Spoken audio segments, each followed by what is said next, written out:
ईसा versus दज्जाल।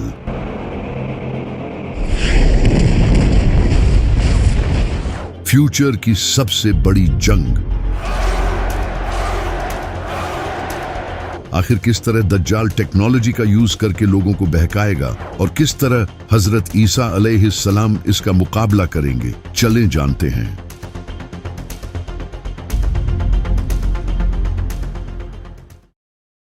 जब इमाम मेहदी दुनिया की सुपर पावर्स से लड़ने में बिजी होंगे तो चलो हमारी तकदीर को पाते हैं। तो वहीं दूसरी तरफ खुरासान में सीरिया और इराक के बीच किसी इलाके से दज्जाल निकलेगा।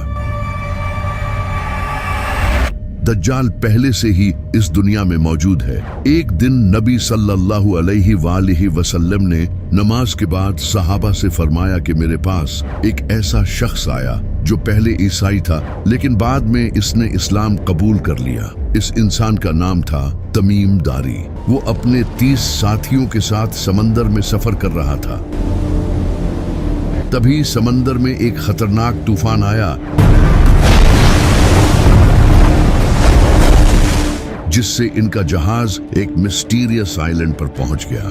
जब वो लोग वहां पहुंचे तो उन्होंने वहां एक बालों से भरे हुए जानवर को देखा जिसके आगे और पीछे के हिस्से का ही पता नहीं चल रहा था। तो उन्होंने उससे पूछा कि तुम क्या हो? तो उसने कहा मैं अल-जसासा हूँ। इसने उन लोगों को एक जगह जाने का कहा और बताया कि वहां एक इंसान तुम्हारा इंतजार कर रहा है। तो तमीम और इसके साथी वहां पहुंचे और उन्होंने एक बड़े इंसान को देखा जो कि जंजीरों में जकड़ा हुआ था। इसके हाथ पांव सब जंजीरों से बंधे हुए थे। इसने तमीम और इसके साथियों से कहा मुझे बेसान के दरख्तों के बारे में बताओ। तो उन्होंने कहा वो फलों से भरे हुए हैं। तो इसने कहा वो बहुत जल्द फल देना छोड़ देंगे। फिर इसने कहा मुझे गलीली के समंदर के बारे में बताओ। तो उन्होंने कहा कि उसमें बहुत सारा पानी है। इस पर इसने कहा बहुत जल्द वो खुश्क हो जाएगा।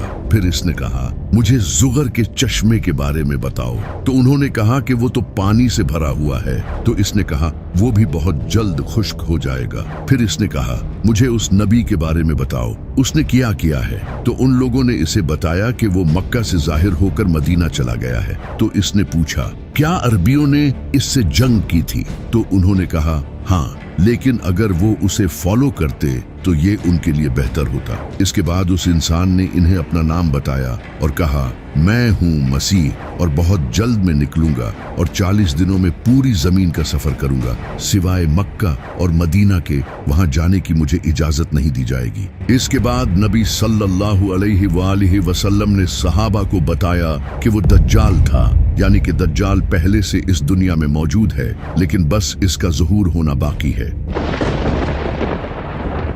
लेकिन सबसे इंटरेस्टिंग बात यह है कि जब दज्जाल ने इन लोगों से पूछा था कि बैसान के दरख्त कैसे हैं, तो उन्होंने कहा कि वो फलों से भरे हुए हैं। तो दज्जाल ने कहा कि वो बहुत जल्द फल देना छोड़ देंगे। बैसान आज फिलिस्तीन के नॉर्थ में एक हिस्टोरिकल शहर है जिसे आज बेट शेयान कहा जाता है। कमाल की बात यह है कि आज वहां आबादी बढ़ने और पानी की कमी की वजह से एग्रीकल्चरल एक्टिविटी कम होती जा रही है, खास तौर पर खजूर के दरख्त जो कि तकरीबन खत्म ही हो चुके हैं। इसी तरह दज्जाल ने कहा था कि गैलीली का समंदर भी खुश्क हो जाएगा। ये समंदर आज इसराइल और फिलिस्तीन के लिए फ्रेश वाटर का एक बहुत बड़ा जरिया है जिसे लेक टाइबेरियस भी कहा जाता है। लेकिन पिछले 50 सालों से इसका वाटर लेवल डेंजरस लेवल तक नीचे जा रहा है। इसराइल की हुकूमत ने कई बार वार्निंग दी है कि क्लाइमेट चेंज और ओवर यूज की वजह से ये खुश्क हो सकता है। इसी तरह दज्जाल ने कहा था कि जुगर का चश्मा भी खुश्क हो जाएगा जो कि आज जॉर्डन के डेड सी के करीब है। इस इलाके का स्प्रिंग सिस्टम भी क्लाइमेट चेंज और मिसमैनेजमेंट की वजह से कमजोर होता जा रहा है और जॉर्डन की वादियों के कई चश्मे पहले ही खुश्क हो चुके हैं और कई वीक हो चुके हैं। तो दज्जाल का आना बहुत करीब है और ये बात खुद ये यहूदी कहते हैं जो कि इसे अपना मसीहा मानते हैं। ये वीडियो देखो, इसमें ये जो इंसान आप देख रहे हो ये है रैबाए। ये यहूदियों का एक काफी बड़ा स्कॉलर है और ये कोई आम इंसान नहीं है बल्कि इसके अमेरिकन प्रेसिडेंट डोनाल्ड रीगन के साथ बड़े अच्छे रिलेशंस थे। And please give my warmest regards to the Rebbe on this his 86th birthday. ये रेबाए यहाँ नेतन्याहू से बात कर रहा है और इसे कह रहा है कि मसीहा अभी तक नहीं आया है, इसकी आने की तैयारी करो। מה שלא יעוד, וגם משהו שעדיין משאיר ליבו, אז הייתה מה שהוא ומה ידיעתו. ये रेबाए आज के इजरायली प्रेसिडेंट नेतन्याहू को ये सब कह रहा है और इसी वजह से नेतन्याहू फलस्तीन में ये कत्ले आम मचा रहा है और ग्रेटर इजराइल बनाने के पीछे पड़ा है। The whole Middle East changes. आप ये जानकर हैरान हो जाओगे कि ये नेतन्याहू वही इंसान है जो कि दज्जाल के आने का रास्ता बनाएगा, और ये बात यहूदियों के कई बड़े स्कॉलर्स मानते हैं, जैसा कि ये डोर बार लीब जो कि एक जूविश बिब्लिकल रिसर्चर है, इसका ये मानना है कि नेतन्याहू का ताल्लुक ज़करिया में लिखे हाउस ऑफ नाटन से है। ये दज्जाल से पहले आने वाला लीडर होगा। यहूदी इसे बाइबल में लिखे नेतन और शीमी से एसोसिएट करते हैं। इसी तरह यहूदियों के इसी रेबाए ने रिपोर्टेडली नेतन याहू को खुद ये बताया है कि वो इसराइल का वही लीडर है जो इनके मसीहा यानी कि दज्जाल को इसका असा देगा। इसी तरह यहूदियों का एक और रेबाए लेवे सुद्री, वो भी नेतन्याहू को किंग सॉल के बेटे जोनाथन से कंपेयर करता है, जो कि इनके मसीहा के रास्ते आसान करेगा। इनके और कई रेबाए का ये कहना है कि ये दज्जाल के आने से पहले इसराइल का आखिरी प्राइम मिनिस्टर होगा। और ये सब तो क्लियरली इस वीडियो में देख सकते हो कि किस तरह इनका रेबाए इसे क्लियरली कह रहा है कि मसीहा के आने की तैयारी करो। और आज आप खुद देख सकते हो कि किस तरह नेतन्याहू दज्जाल के आने की तैयारियां कर रहा है। ये यहूदी दज्जाली सिस्टम ला रहे हैं जो कि न्यू वर्ल्ड ऑर्डर है। A new world order. A new world order. यानी कि पूरी दुनिया में एक ही हुकूमत, Where diverse nations are drawn together in common cause. एक ही currency. We will have the kind of global governance that is necessary to ensure the stability and transparency of markets.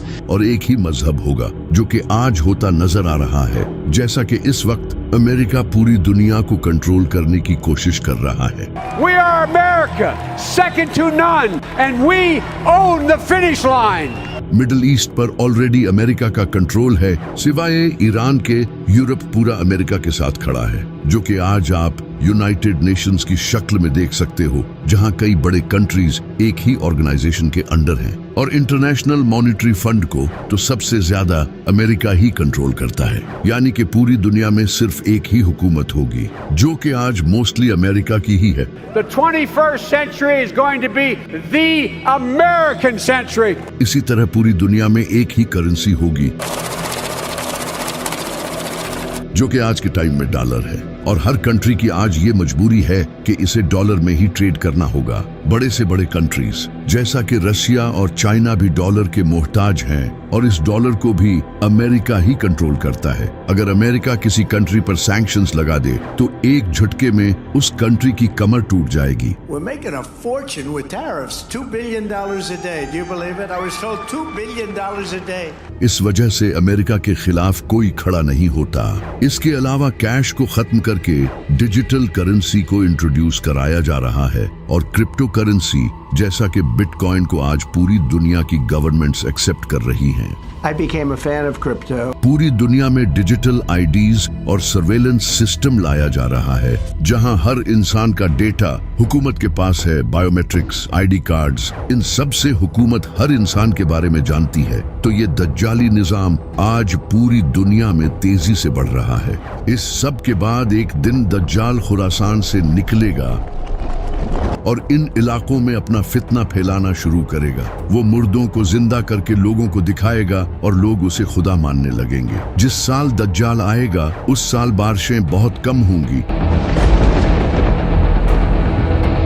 और पूरी दुनिया में ड्राउट होगा, फसलें नहीं उगेंगी और फूड की काफी शॉर्टेज होगी। लोग भूखे मर रहे होंगे। वो जहां चाहेगा बारिश बरसाएगा और जमीन को कहेगा तो जमीन इसके लिए सब्जियां उगाएगी, यानी कि वो नेचर को कंट्रोल करेगा। और ये सब वो एक टेक्नोलॉजी का यूज करके करेगा जिसे आज हम क्लाउड सीडिंग कहते हैं। Although cloud seeding. इस टेक्नोलॉजी को आज कई कंट्रीज यूज कर रहे हैं, जैसा कि दुबई, सऊदी अरब, चाइना और अमेरिका। इस टेक्नोलॉजी टेक्नोलॉजी का यूज करके उन इलाकों में भी बारिश करवाई जा सकती है जहां फसलें नहीं उगती। इसी वजह से अरब कंट्रीज इस टेक्नोलॉजी पर हेवी इन्वेस्टमेंट कर रहे हैं, क्योंकि वहां बारिशें बहुत कम होती हैं। इसमें प्लेन्स के थ्रू बादलों में पार्टिकल्स छोड़े जाते हैं, जिससे बारिश होती है। पाकिस्तान ने भी क्लाउड सीडिंग का यूज करके बारिश करवाई थी।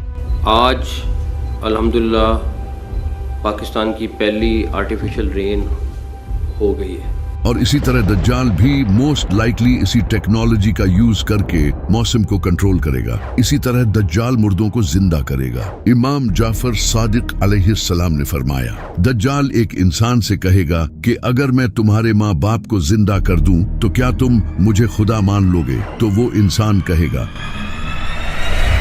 हाँ। इसके बाद दो शैतान इसके माँ बाप के रूप में आएंगे और उसे कहेंगे कि ये तुम्हारा खुदा है, इसे फॉलो करो। तो वो ये सब शायद से AI का यूज करके ही करेगा। जिस तरह आज AI का यूज करके आप किसी भी इंसान का face exact same to same बना सकते हो और यहाँ तक कि इसकी आवाज भी क्लोन कर सकते हो। इसके अलावा होलोग्राफिक प्रोजेक्शन टेक्नोलॉजी से तो आप किसी इंसान को भी क्लोन करके अपने सामने खड़ा कर सकते हो और इससे बात तक कर सकते हो। आज AI ग्लासेस से ये चीज आपके सामने हो रही है। The next generation of Ray-Ban Meta smart glasses. और इसी तरह रोबोटिक टेक्नोलॉजी भी काफी प्रोग्रेस कर रही है, जिससे फ्यूचर में काफी रियलिस्टिक रोबोट्स भी बनाए जा सकते हैं। लेकिन जो सबसे कमाल की टेक्नोलॉजी है वो है न्यूरोलिंक। Neuralink. ये कंपनी ऐसी चिप्स डेवलप कर रही है जिसे इंसानों के ब्रेन में लगाकर उनके ब्रेन की कैपेबिलिटीज बढ़ाई जा सके। अब अगर किसी इंसान के ब्रेन में ऐसी चिप्स लगा दी जाए जिससे इसे किसी भी तरह का इल्यूजन दिखाया जा सके, तो इसे ये भी दिखाया जा सकता है कि इसके सामने इसके पेरेंट्स जिंदा हो रहे हैं। और कमाल की बात तो ये है कि न्यूरोलिंक ने इसे ह्यूमन पर सक्सेसफुली टेस्ट भी कर लिया है और अब वो इसे और ह्यूमंस पर टेस्ट करने वाले हैं।